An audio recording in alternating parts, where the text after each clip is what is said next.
गजबज दुनियेमध्ये धावपळीच्या जीवनात प्रत्येक दिवस ही एक लढाई असते.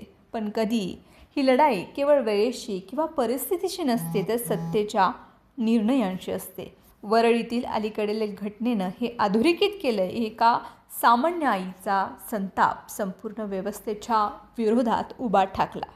ही घटना केवळ वाहतूक कोंडीची नाही, तर लोकशाहीतील प्राधान्यक्रमांच्या विस्कळतेची आहे. एका आईला आपल्या मुलाला शाळेतून आणण्यासाठी वेळेवर पोचता येत नाही, कारण सत्ताधाऱ्यांनी रस्ता अडवून आंदोलन केलं.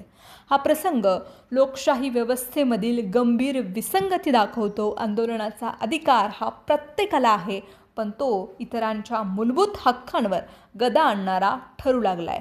तर प्रश्न हा उपस्थित होणारच. इतिहासातील हिरकणी हे आपल्या लेकरासाठी किल्ला उतरली.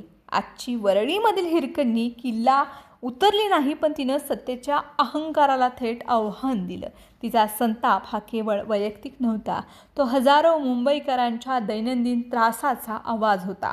फरक इतकाच की इतरांनी तो मनात दाबून ठेवला, तिनं तो रस्त्यावर व्यक्त केला.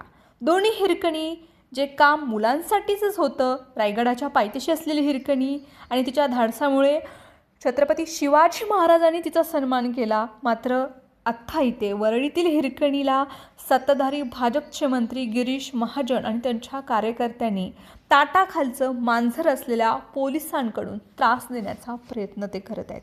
या घटनेमधून अनेक गंभीर प्रश्न उपस्थित होत आहेत. सर्वप्रथम, सत्ताधाऱ्यांनीच रस्त्यावर उतरून आंदोलनं करणं ही लोकशाहीची कोणती पद्धत आहे? आंदोलन हे सामान्यतः सत्तेविरोधात असतं, पण जेव्हा सत्ताधारीच आंदोलन करतात आणि त्याचा फटका सामान्य नागरिकांना बसतो, तेव्हा लोकशाहीचा अर्थच बदलतो.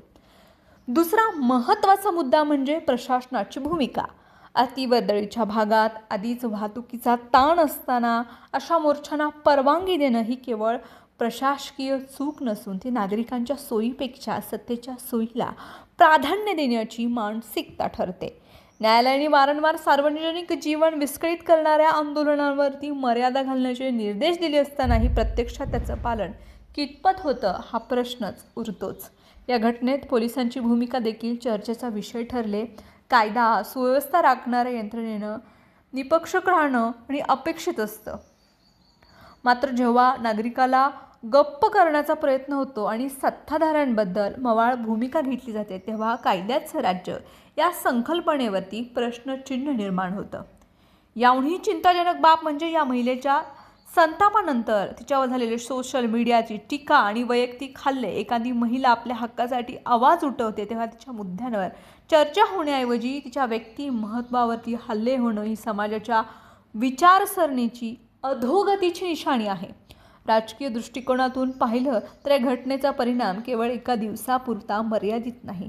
लोकसभेमधील घडामोडींवरती निर्माण झालेल्या राजकीय वातावरणाचा रस्ता रोखून निषेध करण्याचा प्रयत्न उलट सत्ताधाऱ्यांवरच उलटल्याचं दिसून येते.